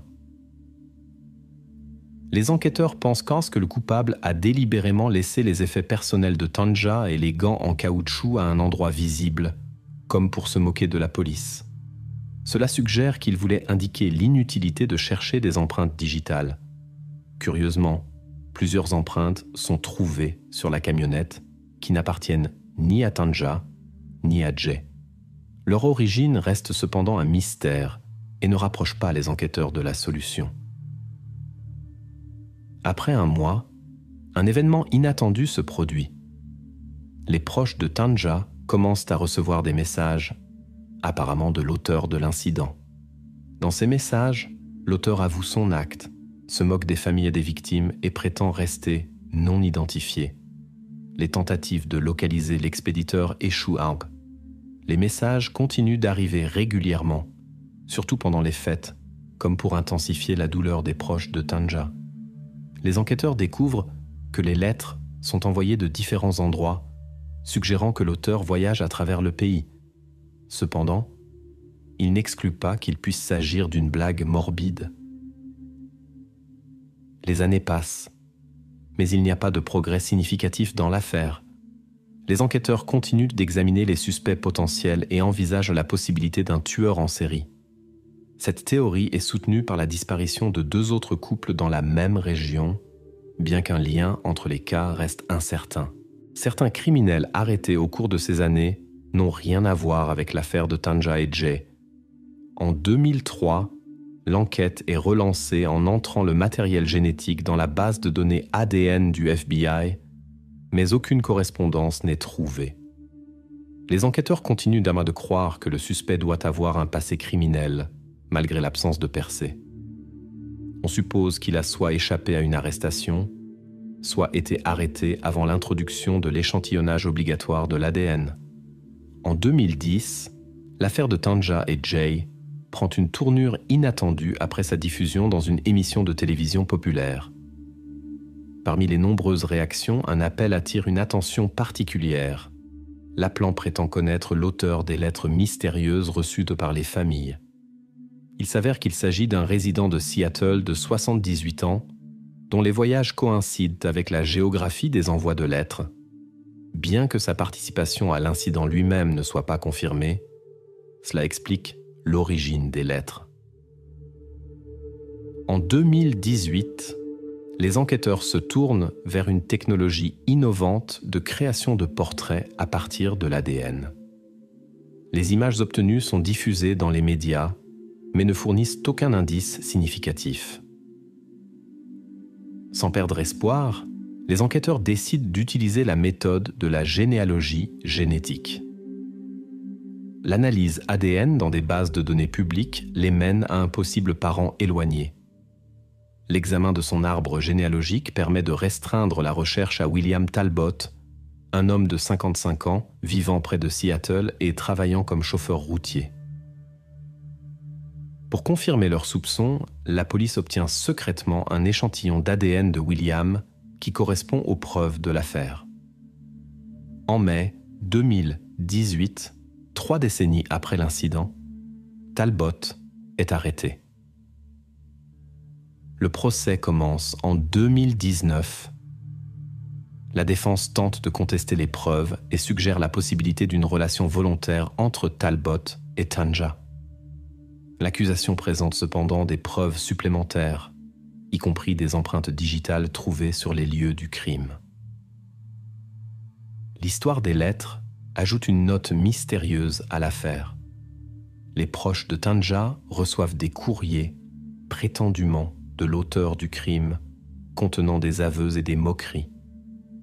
Les tentatives de retrouver l'expéditeur sont entravées par les limitations technologiques de l'époque. Les lettres proviennent de différentes villes, souvent pendant les vacances, ce qui, selon les enquêteurs, est une tentative d'augmenter la souffrance de la famille. La police envisage la possibilité d'un tueur en série, compte tenu des cas similaires dans la région. Cependant, le lien entre ces affaires reste incertain. L'examen de plusieurs tueurs en série arrêtés ne révèle aucune implication dans l'affaire de Tanja et Jay. En 2003, l'enquête reçoit un nouvel élan. Un échantillon d'ADN est entré dans la base de données du FBI, mais aucune correspondance n'est trouvée. Cependant, aucune correspondance n'a été trouvée à cette époque. Récemment, des experts ont comparé les preuves disponibles avec les données de William et ont constaté une correspondance complète. Lors du procès, le témoignage d'un ami de William joue un rôle crucial. Il rapporte avoir vu, en 87, une camionnette marron près de la maison de l'accusé qui n'appartenait certainement pas à William. Cela suggère que le suspect pourrait être venu chez lui avec cette camionnette. Le moment exact de cette visite reste flou. Il est à noter qu'à cette époque, William vivait à seulement quelques kilomètres de la scène du crime et connaissait bien la région. Fait intéressant, les proches de William n'étaient pas présents au procès, mais ont partagé des informations importantes avec les enquêteurs. Selon leurs témoignages, William avait toujours montré un comportement agressif, ce qui préoccupait sérieusement les membres de sa famille. Pour cette raison, ils avaient presque coupé tout contact avec lui après son départ. Lorsqu'ils ont appris les accusations portées contre William, aucun d'entre eux n'a été surpris et ils le considéraient capable de commettre un tel acte. L'accusation supposait que William avait demandé à Tanja et Jay de le conduire à Seattle sous un prétexte quelconque. En arrivant en ville tard le soir, il aurait pu utiliser des menaces pour les forcer à se rendre dans un endroit isolé. Ensuite, selon la théorie des enquêteurs, des incidents tragiques se sont produits à différents endroits. Plus tard, les affaires de Tanja et la camionnette ont été retrouvées dans une autre ville. Pendant 30 ans, William était resté hors de portée des autorités. Sans aveu, il était impossible de découvrir plus de détails. Cependant, les preuves disponibles indiquaient clairement l'implication de William. Le procès s'est terminé en juin 2019 et William a été reconnu coupable. Il a été condamné à 2 peines de réclusion à perpétuité sans possibilité de libération anticipée. Il est remarquable que ce soit le premier cas où la généalogie génétique a conduit à un tel verdict. Après le procès, des complications inattendues sont survenues. Les avocats de William ont fait appel, ce qui a pris plusieurs années. Ils ont affirmé que les jurés avaient traité l'accusé de manière partiale, violant ainsi ses droits constitutionnels. En 2021, un juge a annulé le verdict et William aurait pu avoir la possibilité d'un nouveau procès. Cependant, en 2022, une instance supérieure a annulé cette décision et confirmé le verdict initial. En ce qui concerne d'autres crimes possibles de William, des questions restent en suspens. Il avait des antécédents pour des infractions mineures, mais aucune accusation grave n'avait été portée contre lui jusqu'à présent. Les enquêteurs envisagent que William pourrait être impliqué dans d'autres affaires non résolues, car l'incident avec Tanja et Jay ne semblait pas être l'œuvre d'un novice. La manière dont William a exécuté son plan et échappé à la justice pendant plusieurs décennies suggère des expériences similaires passées. Une jeune femme est retournée à son appartement, a franchi le seuil et a semblé disparaître comme par magie. Les enquêteurs qui ont pris en charge cette affaire énigmatique ont rapidement découvert une série de circonstances inquiétantes. Malgré toutes les difficultés, ils ont réussi à découvrir la vérité, ce qui a profondément choqué le public qui suivait attentivement le déroulement des événements. Dans la petite ville de Warren, dans l'État de l'Ohio, Rachel Anderson a vu le jour le 28 janvier 1994. En tant qu'aînée de la famille, elle a toujours pris soin de son jeune frère et aidé ses parents à l'élever. Déjà au lycée, Rachel a choisi sa future profession et a opté pour la voie d'organisatrice d'événements de grande importance. Son empathie et son désir de soutenir les personnes dans les moments difficiles de la vie ont joué un rôle clé dans cette décision.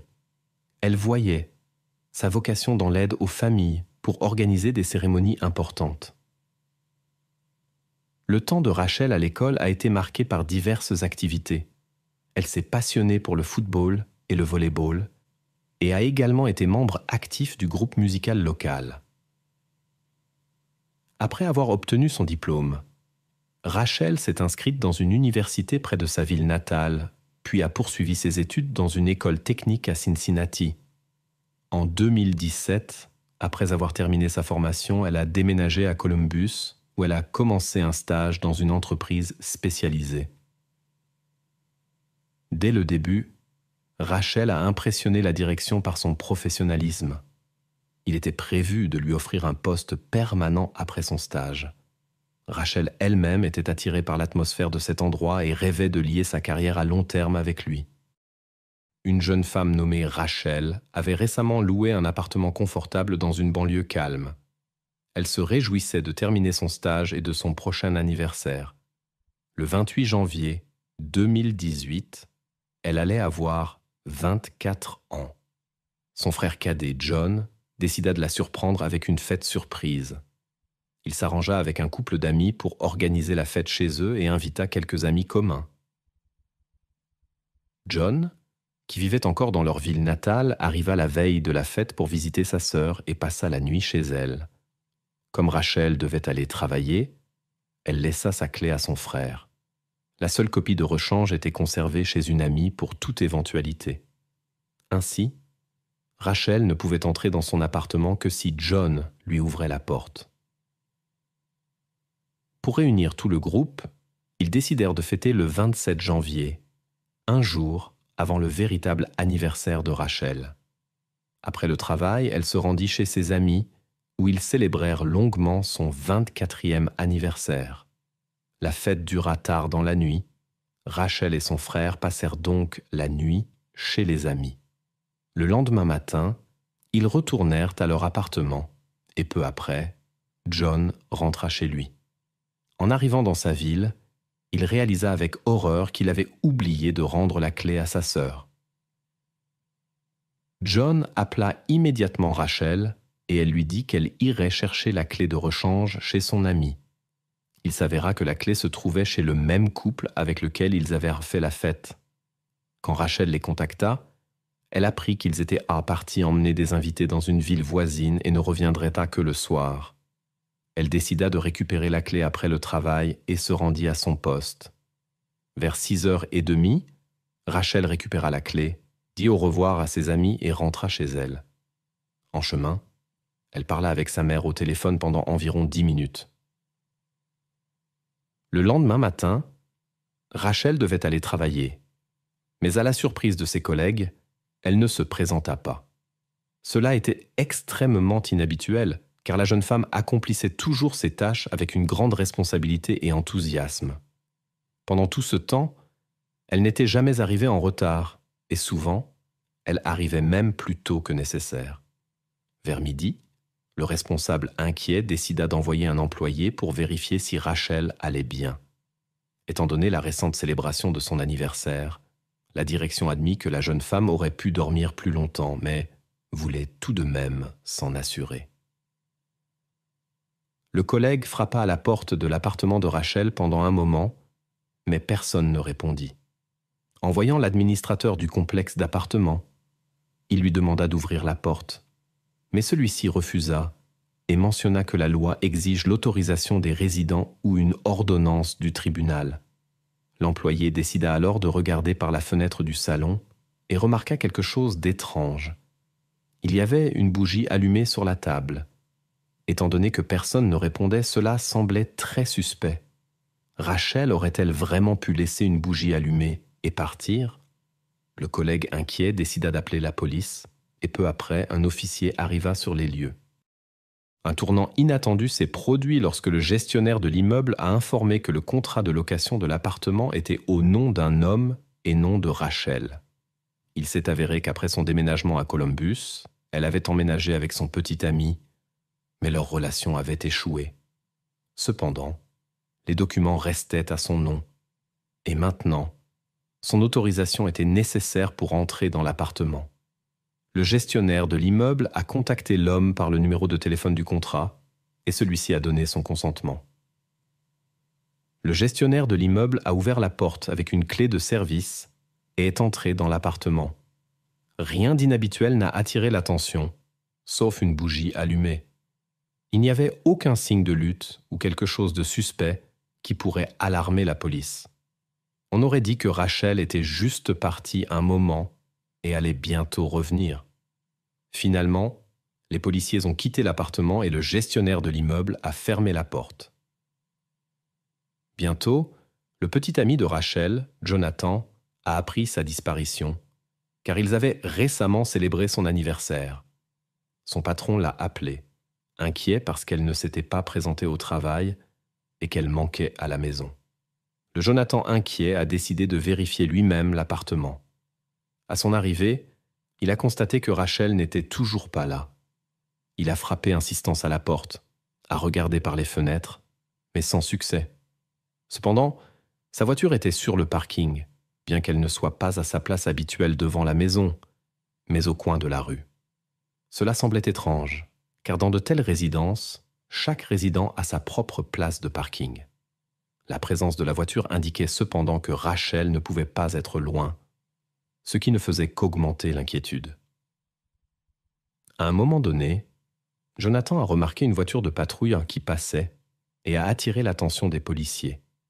Après avoir entendu son histoire, ils ont de nouveau appelé le gestionnaire de l'immeuble qui a ouvert la porte de l'appartement pour la deuxième fois ce jour-là. Jonathan s'est précipité immédiatement au deuxième étage, tandis que les policiers fouillaient le salon en bas. Soudain, son cri a retenti d'en haut, et les policiers ont couru à l'étage.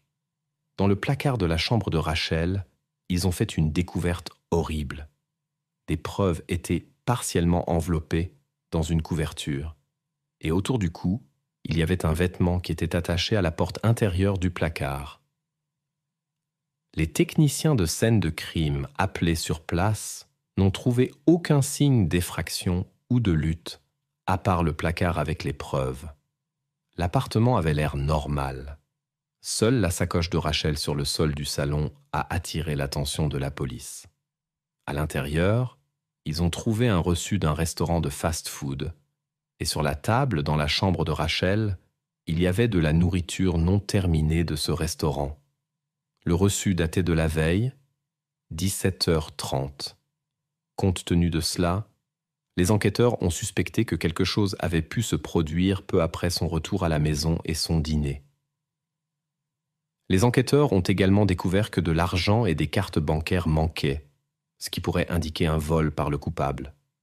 En examinant de près la chambre, les techniciens de scène de crime ont découvert une grande tache rouge foncé sur la moquette à côté du lit de Rachel. Un examen plus approfondi du placard a révélé d'autres détails. Presque tous les vêtements manquaient et un câble était fermement attaché de la chambre au placard.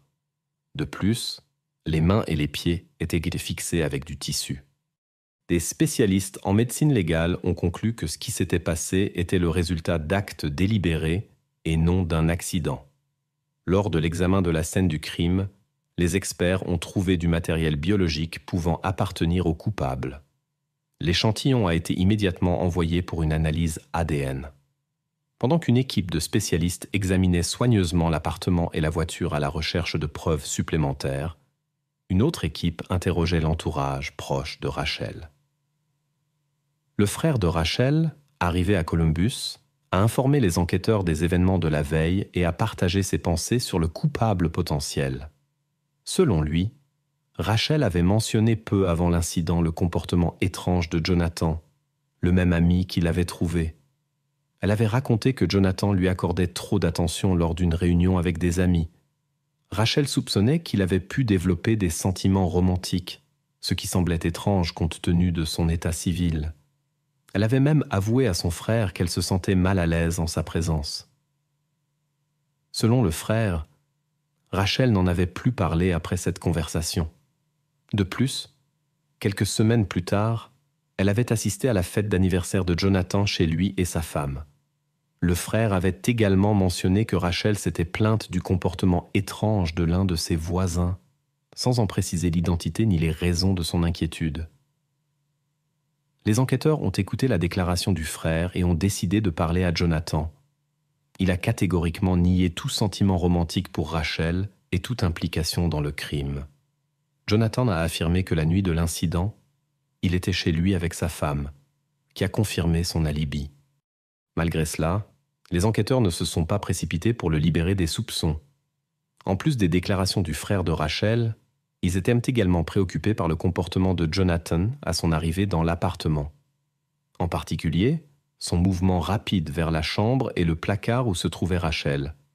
Jonathan a expliqué cela par son désir d'aider et a dit qu'il n'avait pas immédiatement reconnu la situation. Les enquêteurs ont également interrogé l'ex-petite amie de Rachel, qui avait toujours une clé de son appartement. Mais le jour de l'incident, il était dans une autre ville. Enfin, la police a cherché d'autres indices et a soupçonné que le coupable pourrait avoir pris ses cartes bancaires. Ils ont contacté la banque de Rachel et ont demandé des informations sur les mouvements sur son compte.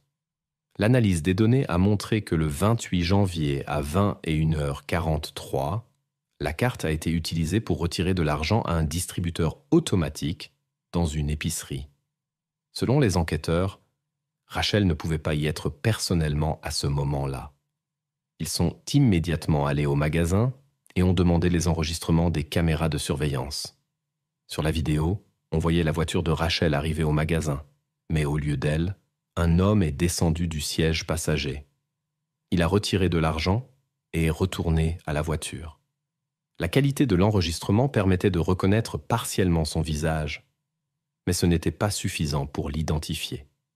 Cependant, les enquêteurs ont remarqué un détail intéressant. Quelqu'un était assis sur le siège du conducteur, bien que la caméra n'ait capté que la main de cette personne. Ce même soir, la carte de Rachel a été utilisée dans plusieurs autres endroits, et chaque fois, l'homme inconnu descendait de sa voiture, allait aux distributeurs automatiques et revenait. Ce schéma s'est répété les jours suivants, et l'argent a été retiré dans différentes parties de la ville. Les enquêteurs ont décidé de commencer par l'épicerie. Ils ont montré aux vendeurs une photo du suspect qui avait retiré l'argent.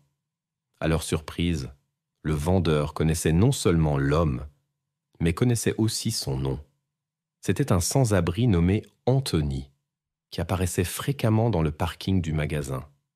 Comme il n'avait pas d'adresse fixe, les policiers ont décidé d'attendre sa prochaine apparition près du magasin. Ils ont demandé aux vendeurs de les informer dès qu'ils voyaient Anthony.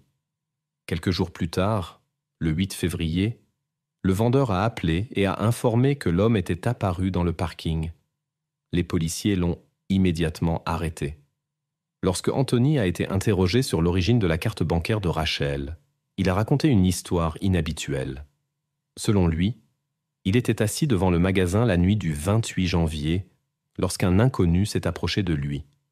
L'homme a dit qu'il avait besoin d'aide et a expliqué qu'il venait de se séparer de sa petite amie qui essayait maintenant de prendre son argent. Il a demandé à Anthony de l'aider à retirer de l'argent avec sa carte, lui a donné le code PIN et a promis de lui payer une nuit dans un bon hôtel en récompense. Anthony a accepté, a pris la carte et est entré dans le magasin. L'inconnu lui a demandé de retirer 2000 $, mais le distributeur automatique n'a donné que 40. Ensuite, l'homme a conduit Anthony à travers la ville, s'arrêtant à plusieurs distributeurs automatiques où il retirait de petites sommes d'argent. Finalement, ils ont réussi à obtenir environ 400 $, en plus d'acheter des cigarettes et d'autres articles bon marché. Ensuite, l'homme a déposé Anthony devant le magasin et est parti.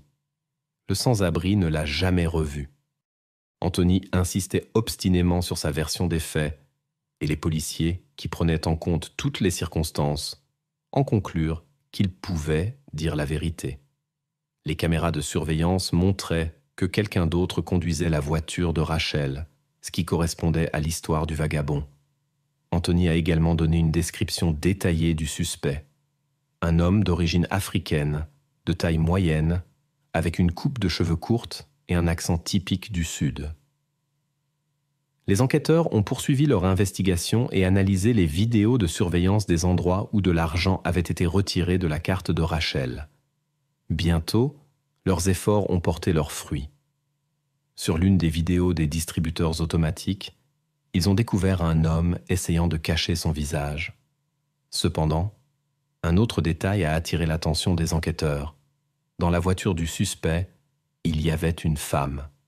Cette personne apparaissait également sur d'autres vidéos, parfois en compagnie de l'homme, parfois seule, et utilisant toujours la carte de Rachel.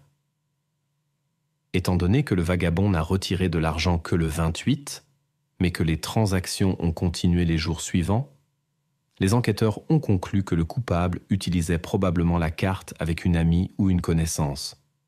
Les policiers ont pu obtenir des images claires du visage de cette femme et établir son identité. Quelqu'un l'a reconnue comme Debra Barden. Après avoir découvert l'adresse de Debra, les enquêteurs se sont rendus chez elle pour lui parler. Lorsque la femme a été confrontée aux preuves qu'elle avait utilisé la carte bancaire dans ce délit complexe, elle a immédiatement commencé à parler. Debra a affirmé que son frère lui avait donné la carte et lui avait dit qu'elle appartenait à sa petite amie. C'est pourquoi la sœur n'a vu aucun mal à l'utiliser. Il s'est également avéré que Debra était la propriétaire de la voiture vue sur les caméras de surveillance avec le suspect à l'intérieur. Son frère était Anthony Pardon, âgé de 54 ans. Lorsque les policiers ont vérifié ce nom, une sombre histoire de passé criminel s'est déroulée devant eux. Anthony avait commencé à commettre des crimes graves alors qu'il était adolescent. À 14 ans, il a été emprisonné pour la première fois pour un délit grave. Malgré la gravité du délit, il a été rapidement libéré et placé dans une famille d'accueil. Mais 1 an plus tard, il a de nouveau enfreint la loi, recevant cette fois une peine symbolique et a été libéré après seulement 1 an. Presque immédiatement après sa libération, à 16 ans, Anthony a repris une carrière criminelle. Peu de temps après, il a été arrêté et le jeune homme a été condamné à 25 ans de prison. Lorsqu'il a été libéré en 2006, il a essayé de trouver un emploi avec de faux papiers, mais la fraude a été rapidement découverte. Compte tenu de son passé criminel, Anthony a été condamné à 9 ans de prison. Après quoi, le juge lui a imposé une peine additionnelle de 20 ans de probation. Initialement, il était prévu de poser à Anthony un bracelet électronique. Mais les autorités ont décidé de ne pas le faire en raison des coûts élevés de la surveillance de l'homme pendant 2 décennies. En août 2017, quelques mois avant l'incident avec Rachel, Anthony a été arrêté pour avoir sollicité les services d'une travailleuse du sexe. Bien que cela enfreignait les conditions de sa probation et aurait dû entraîner une peine de prison, il a été libéré pour une raison quelconque. Un jour avant l'incident, un agent de police l'a arrêté et a découvert qu'Anthony conduisait sans permis. Des objets suspects ont également été trouvés en sa possession. Mais cette fois encore, l'agent a décidé de ne pas l'arrêter. Les enquêteurs ont également découvert que l'échantillon d'ADN d'Anthony manquait dans la base de données du FBI bien qu'il ait été conservé au laboratoire depuis son dernière arrestation. Les experts l'ont récupéré et l'ont comparé aux échantillons trouvés sur les lieux du crime et à la maison de Rachel. Tous correspondaient. Après avoir reçu ces informations, les enquêteurs ont organisé la surveillance de la maison de sa sœur. Dès qu'Anthony est apparu, il a été immédiatement arrêté. Lors de l'interrogatoire, l'homme a nié son implication. Mais les preuves contre lui se sont accumulées. Il s'est avéré que sa petite amie vivait dans le même complexe que Rachel, et leurs fenêtres étaient presque en face. Anthony rendait souvent visite à sa petite amie et avait pu voir Rachel plusieurs fois. Les données de localisation de son téléphone montraient qu'il se trouvait près de l'appartement de Rachel la nuit de l'incident et également près des endroits où de l'argent liquide a été retiré de sa carte. Après avoir recueilli suffisamment de preuves, les enquêteurs ont transmis l'affaire au tribunal.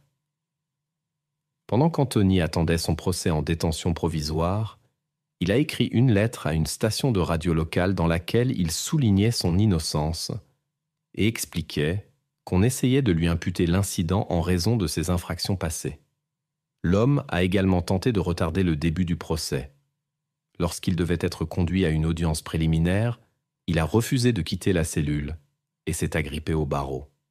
Quelques jours avant le procès, il a refusé les services de ses avocats et a déclaré qu'il se défendrait lui-même.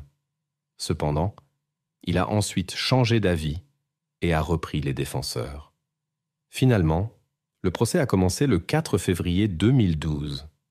Selon l'accusation, les événements se sont déroulés comme suit.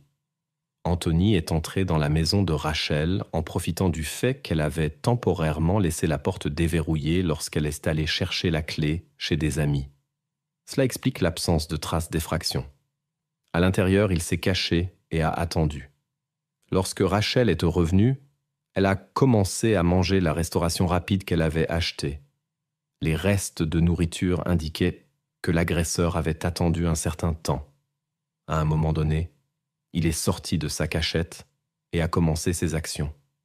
Ensuite, il l'a forcé à révéler le code PIN de sa carte bancaire, ce qui a conduit la situation à devenir incontrôlable et à des conséquences tragiques. Ensuite, l'agresseur a pris les clés de voiture de Rachel, est allé dans un magasin et a demandé à un sans-abri de retirer de l'argent de la carte. Quelques heures plus tard, il est retourné au complexe résidentiel, a garé la voiture de Rachel à un autre endroit et est allé voir sa petite amie. La défense a tenté de contester les preuves en faisant valoir que la présence de l'ADN de l'accusé dans l'appartement de Rachel et l'utilisation de sa carte bancaire ne prouvent pas qu'il a commis le crime. Cependant, ces arguments n'ont pas convaincu les jurés. Lorsqu'il est devenu clair que leur client risquait une peine sévère, les avocats ont commencé à parler de la difficile enfance d'Anthony. Ils ont mentionné les arrestations fréquentes de sa mère, la pression de son père, les changements fréquents de famille d'accueil et les retours périodiques auprès de sa mère après sa libération. La défense a également mentionné les expériences désagréables d'Anthony en prison et un éventuel traumatisme crânien confirmé par un psychologue.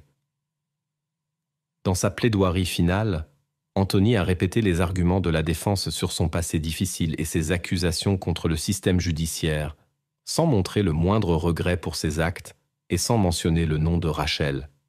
À la fin, le tribunal a déclaré Anthony coupable et l'a condamné à 2 peines de réclusion à perpétuité sans possibilité de libération conditionnelle plus 60 ans supplémentaires en tenant compte de son passé criminel et de la gravité du crime contre Rachel.